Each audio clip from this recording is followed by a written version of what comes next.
welcome to my review for The Seventh Guest. Now, you can probably hear some excitement in my voice, because this is an exciting game.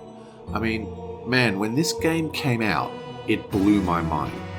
It blew my mind when I first saw this game. And as an early 90s gaming experience, it so ingrained itself on me that this game has humongous nostalgic value for me. So every time I play The Seventh Guest, I just get transported back in time, like right back to 1994.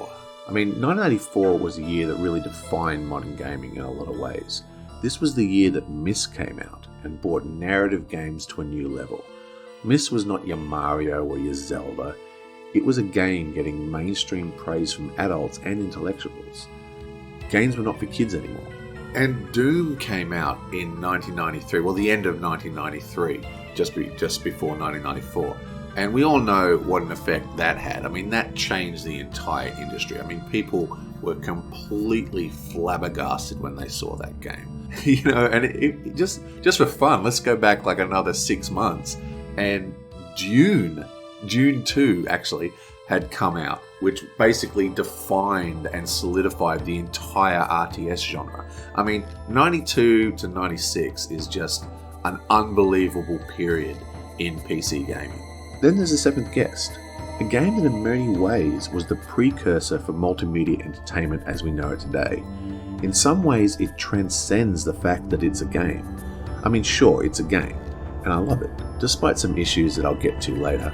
But the truly fascinating part of this game is about its place it has in gaming history. You have to put yourself in the shoes of the 90s gamer. It just wasn't like it is today. The internet was just starting to become mainstream. Some call 1994 the year it was born and all that. And the hardware itself was just so primitive to what it is now. It seems so archaic. It's so easy to forget that technology moves so fast. It feels like this should be technology from 100 years ago, but it's not. It's recent. It's 1994. One of the things that sucked back then was data storage. It was just so undeveloped. A 40 meg hard drive was nearly unheard of for customers. 40 megs, that was ginormous. To buy a 100 meg hard drive was like thousands of dollars. And CD-ROMs, a brand new technology, they ran at a lowly 100 kilobytes to 150 kilobytes per second. To burn a CD cost like $100 per disc, and that does not include the tens of thousands of dollars it cost to buy a CD burner itself, which back then was like the size of a large photocopier.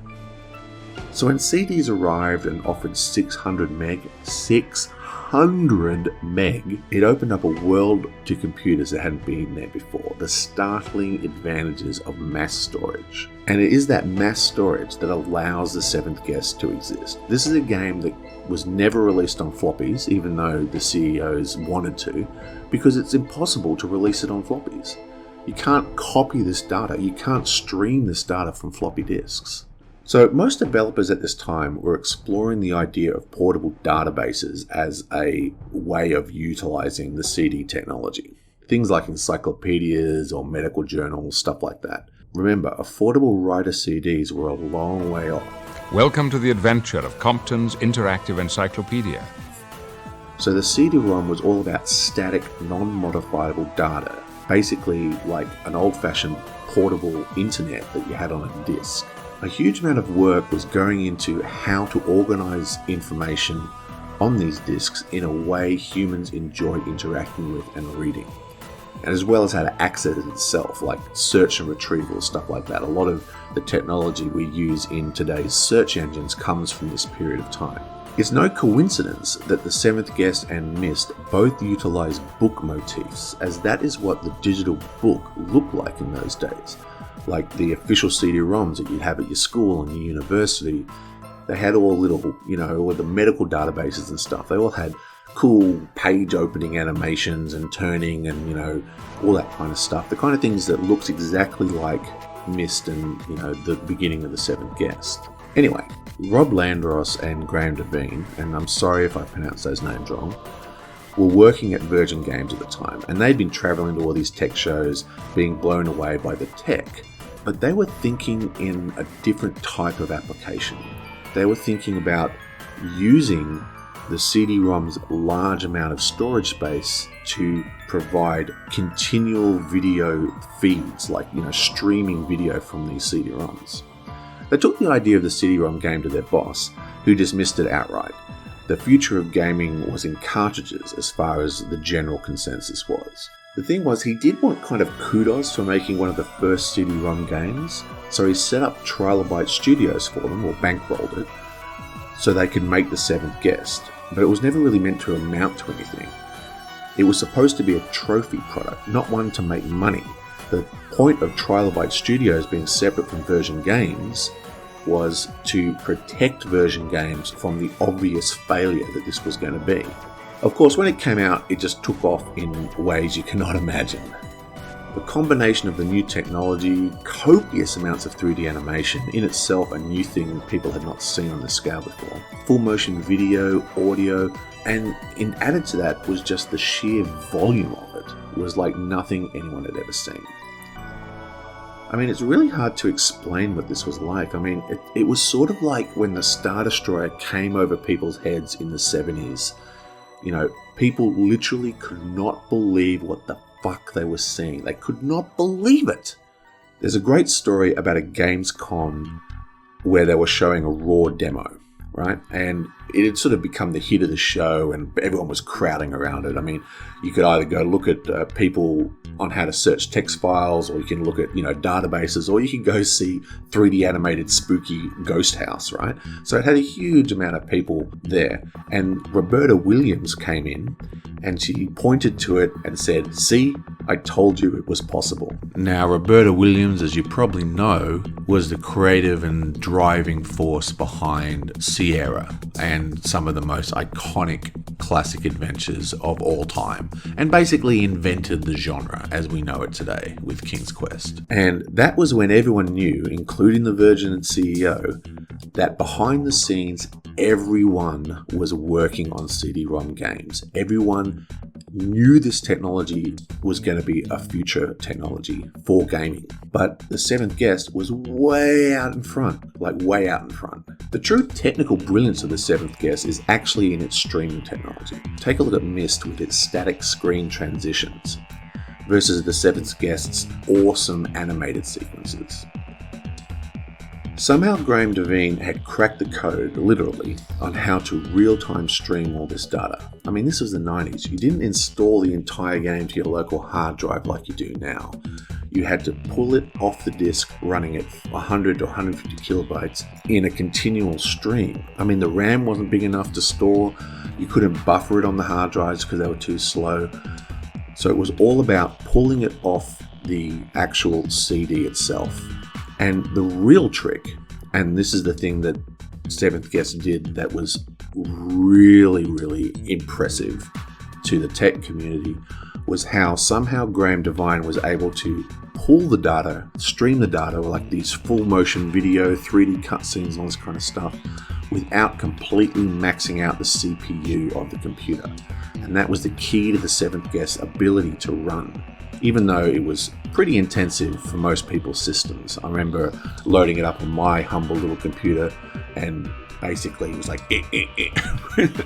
But even though my experience with it was pretty slow, it was still impressive technically. Needless to say, the Seventh Guest was an incredible hit, and like Wing Commander 2 before it, the Seventh Guest drove buying trends that changed the landscape of computers forever.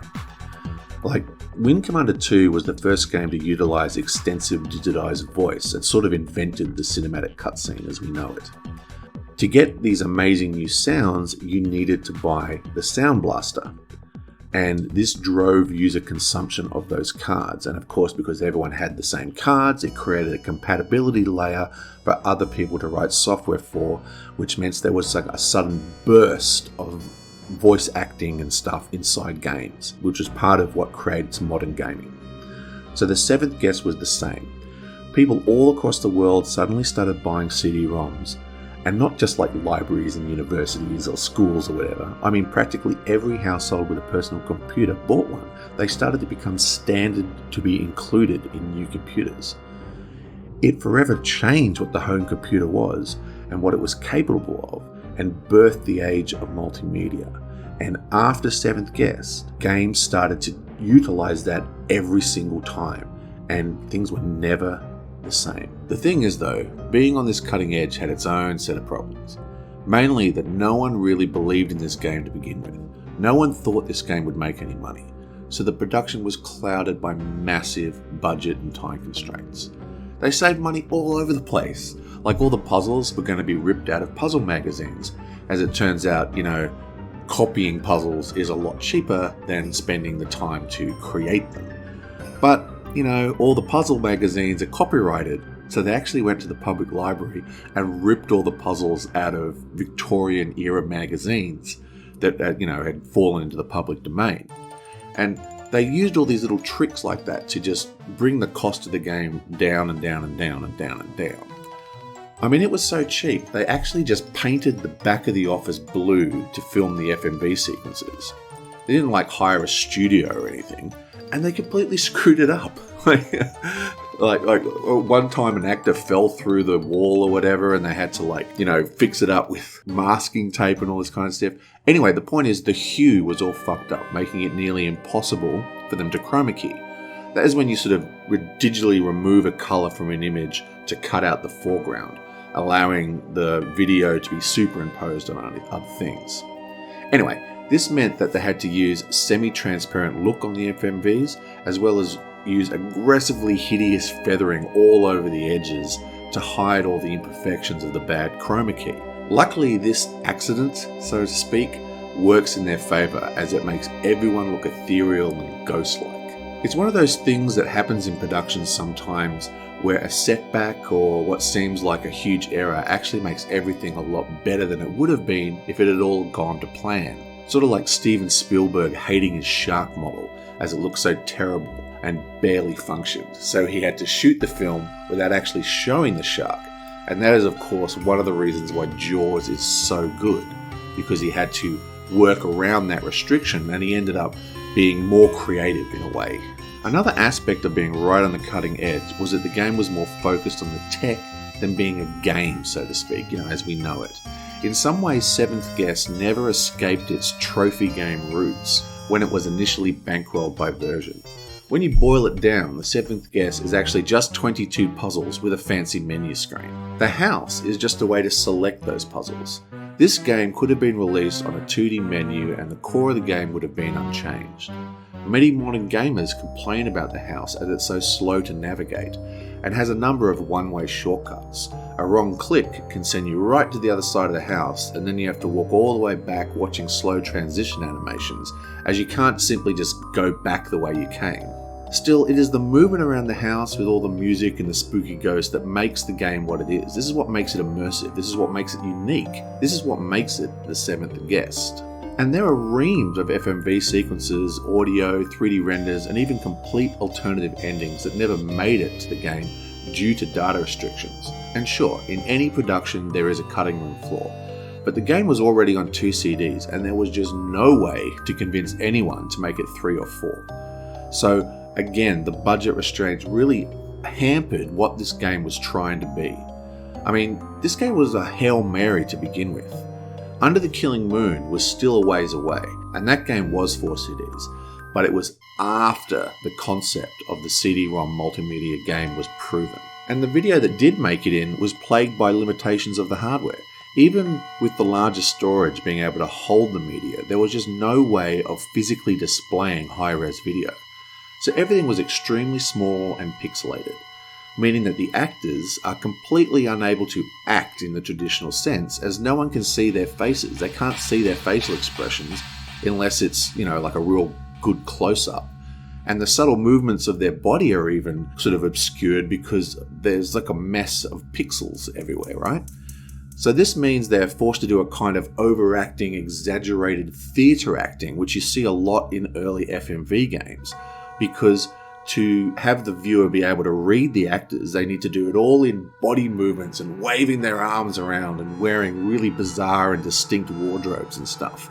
This is all stuff that is super cheese nowadays. But, again, and this is just me, and, I'm a big fan of So Bad It's Good movies.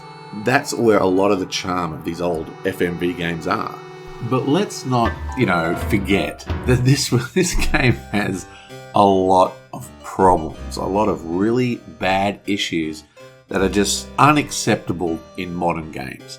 Like if this game came out now, it would be eviscerated on forums and, reviews and stuff. It has puzzles that form an infinite lock state. So that means a puzzle that you can get the puzzle into a state where it's impossible to solve from that state. And it's not like it's hard to get into that state. And you could be sitting there, because there was no internet back in the old days. You couldn't look up that it was impossible to solve. You'd sit there for freaking hours trying to solve it. And then, oh, wait, actually, you can't.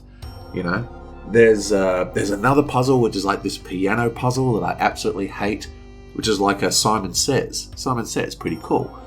But it's like 18 or something notes. Most people can't remember that many numbers in a sequence, right?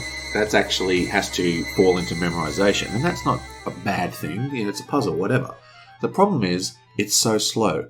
Like every time you make a mistake, you've got to go back to the first note. So you play one note, you play one note, they play two notes, you play two notes, they play three notes, blah, blah, blah, blah. The point is it takes about 20 minutes, 25 minutes to play the whole puzzle if you make no mistakes. If you make any mistake, you're back to the beginning.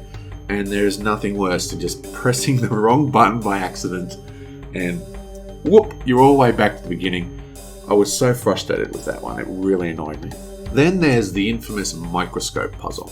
Now this is a puzzle that's quite interesting because it appears to have an AI, but it doesn't really have, what we know of as an AI.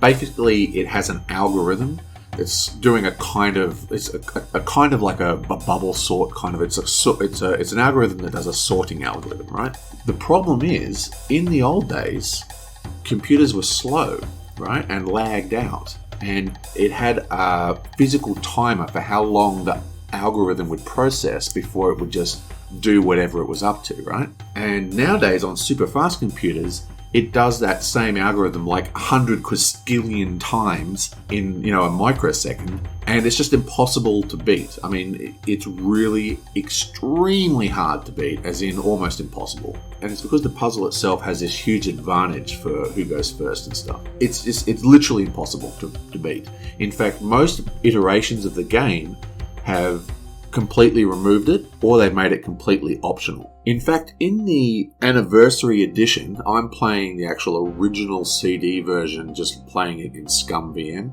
But the anniversary edition actually gimped that puzzle. They made it not compulsory, so you can complete with a perfect ending, and not have to do it.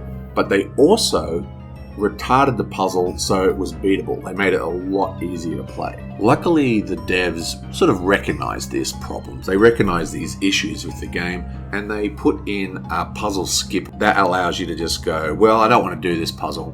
If I just read this book in the library 3 times, it'll solve the puzzle for me. It gives you these really bad hints that are basically common sense, and then 3rd time it'll just solve the puzzle and you can move on. Now, one of the cool things in Anniversary Edition is that when you finish the game, you have an unlocked mansion, and you can actually go do all the puzzles again. But in the original game, you had to do the puzzles at the time. Like, if you wanted to redo the puzzles, you'd have to play the entire game, which kind of sucked. But yeah, I mean, without the puzzle skip, there is no way I would have finished this game. Even today, I wouldn't have finished this game because of the microscope puzzle and the piano puzzle and stuff like that. And there's a lot of little issues like this. Plus there's the walking around the house. It's an archaic game, don't get me wrong. But even so, there's something special about this game. Even today, it's sort of like a fossil, like a lot of retro gaming people talk about them being fossils, like examples of a bygone time. When I think of, gaming fossils, I think of Wing Commander 2, I think of this game, I think of Doom. Not so much a game that is an example of the time, I'm thinking of it as a game that is a mark in the evolution of gaming itself. And that's what this game is. It's one of the games that informed the entire future of gaming. And it's pretty freaking awesome anyway. You know, I love this game. Recommend you get it. Recommend you play it. Recommend you don't use the internet. I'll see you guys next time. Come back!